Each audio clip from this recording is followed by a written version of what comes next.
হরে কৃষ্ণ। সুপ্রিয় ভক্ত স্বজন সকলকে জানাই কৃষ্ণের প্রীতি ও শুভেচ্ছা, বিনম্র প্রণাম। আজকে আমি ভক্তি বিনোদ ঠাকুরের আবির্ভাব তিথি উপলক্ষে জীবন লীলা অমৃত গুণমহিমা বলার চেষ্টা করছি। সকলে শ্রবণ করে ভক্তি বিনোদ ঠাকুরের কৃপা লাভ করবেন এবং আমাকে কৃপা আশীর্বাদ করবেন, আমি যেন আপনাদের সেবার যোগ্যতা হয়ে উঠতে পারি। হরে কৃষ্ণ। ভক্তি বিনোদ ঠাকুর মহাশয় ভাদ্র মাসে শুক্লপক্ষে ত্রয়োদশী তিথিতে নদিয়া জেলায় বীরনগর কুলা নামক গ্রামে আবির্ভূত হয়েছিলেন। ভক্তি বিনোদ ঠাকুর গুণমহিমা শ্রবণ করা এবং প্রচার করা একান্ত কর্তব্য। ভক্তি বিনোদ ঠাকুর যখন এই জগতে আবির্ভূত হলেন, পরবর্তী তিনি দেখতে পেলেন শ্রী চৈতন্য মহাপ্রভুর শিক্ষার উপর অপশিক্ষা চলছে। তাই তিনি পরবর্তীতে কঠোরভাবে শ্রী চৈতন্য মহাপ্রভুর শিক্ষা প্রচার করলেন। ভক্তি বিনোদ ঠাকুর একজন আদর্শ গৃহস্থ ছিলেন। তিনি কর্মজীবনে ব্রিটিশ সরকারের ম্যাজিস্ট্রেট ছিলেন। তার 7 পুত্র 1 কন্যা ছিল। তা সত্ত্বেও জগৎ জীবের কল্যাণের জন্য এত কার্য করে গেছেন, তা ভাবতেও অবাক লাগবে সবার। তিনি বহু গ্রন্থাবলী রচনা করেছেন, সর্বোপরি নামহট্ট প্রচার করেছেন। নদিয়া গোদ্রমে নিত্যানন্দ মহাজন পাতিয়াছে নামহট্ট জীবেরও কারণ, ভজন নামহট্ট এগুলা প্রচার করেছেন। সজ্জনদের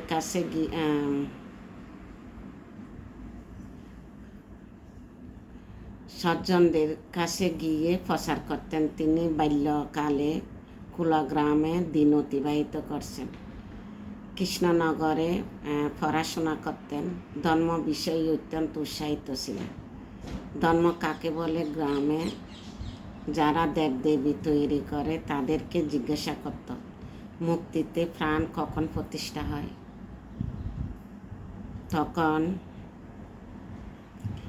তারা বলল, সব কিছু তৈরি করে যখন চক্ষু দান করি সে সময় প্রাণ প্রতিষ্ঠা হয়।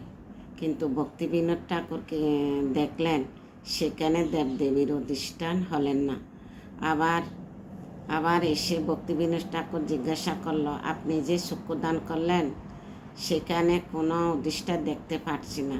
তারপর মুক্তিকার বলল, ব্রাহ্মণ এসে যখন গড় দিয়ে প্রতিষ্ঠা করে, মন্ত্র উচ্চারণ করে, তখন প্রাণ প্রতিষ্ঠা হয়। ভক্তি বিনোদ ঠাকুর সব দেখল কিন্তু দেবতার প্রতিষ্ঠা দেখতে পেল না। এভাবে বাল্যকাল থেকে ধর্ম বিষয়ে জানার অনেক আগ্রহ ছিল।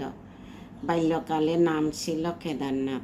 ছোটবেলা ভূত প্রেতের অনেক ভয় করত। মামার বাড়িতে থাকত, পশু পাখি সবাইকে দেখে ভয় করত।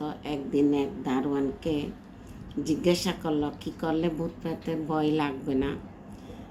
তখন দারোয়ান বলে, রাম নাম জপ করলে ভয় লাগে না।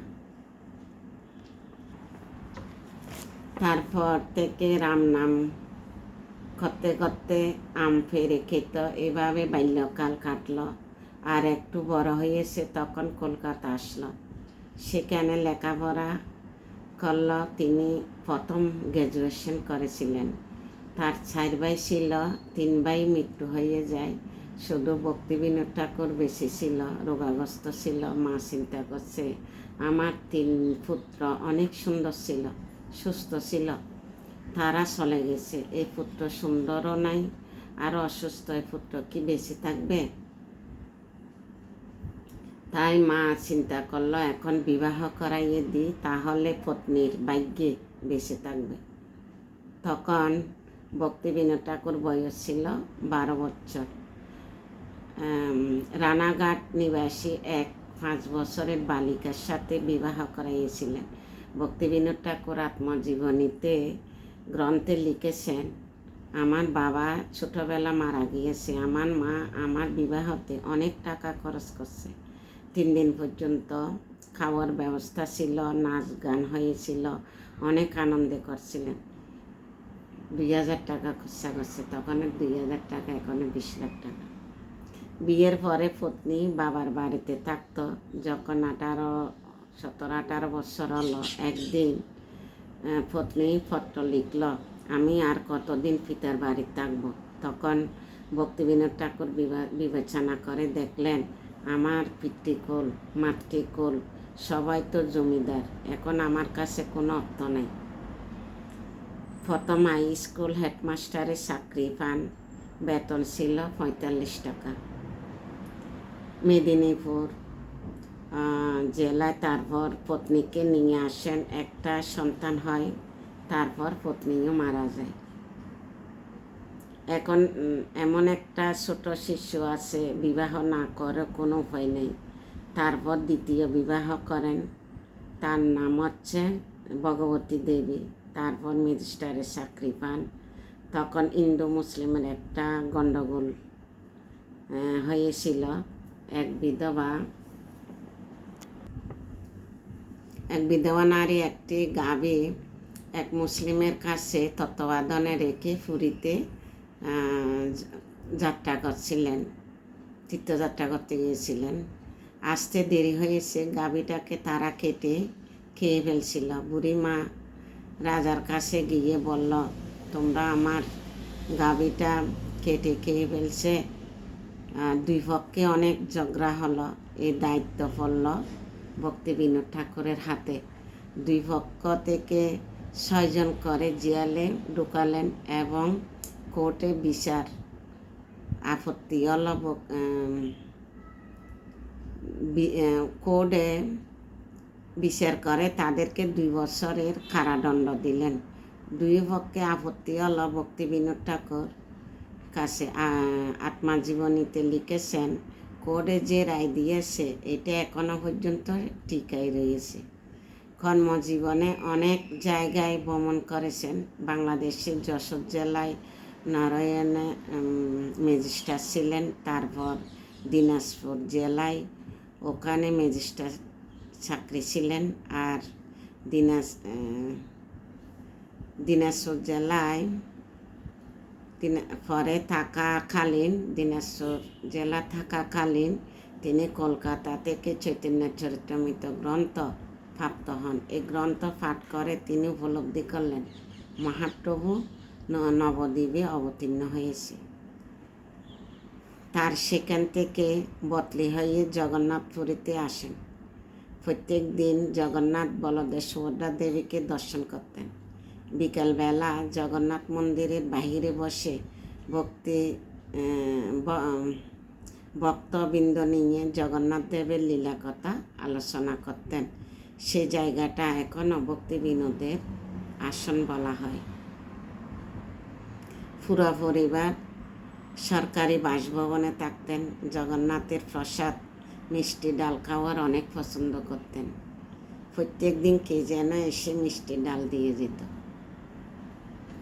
জগন্নাথপুরী থাকাকালীন বিমলা প্রসাদ জন্ম হয়।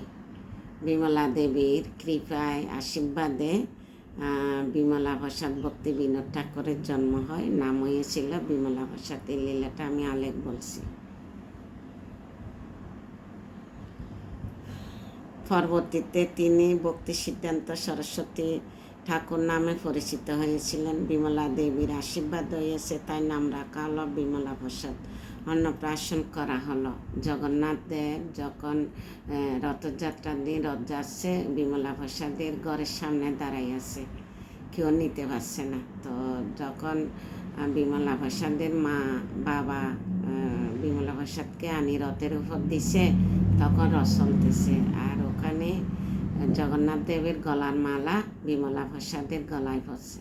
তার এই রথের উপর অন্নপ্রাশন করা হয়েছে। তার পরবর্তীকালে বদলি হয়ে কৃষ্ণনগরে আসলেন। সেখানে নবদ্বীপে মাঝে মধ্যে আসতেন। অনেক লোকের কাছে জিজ্ঞাসা করতেন মহাপ্রভুর জন্মস্থান কোথায়, কেউ বলতে পারে না। একদিন রাত্রিবেলা যখন ছাদে হরির নাম জপ করছিলেন, তখন দেখতে পেল উত্তর পূর্ব দিকে আলোর বর্তিকা দেখতে পেল। পুত্রকে জিজ্ঞাসা করলো, তোমরা দেখছো কি না? তখন পুত্র বলল, হ্যাঁ আমরাও দেখছি। তারপর তিনি মায়াপুরে আসেন। ওই জায়গাটা গিয়ে সবাইকে জিজ্ঞাসা করেন, বলে এখানে কোনো শ্বাস হয় না, তবে তুলসী গাছ হয়।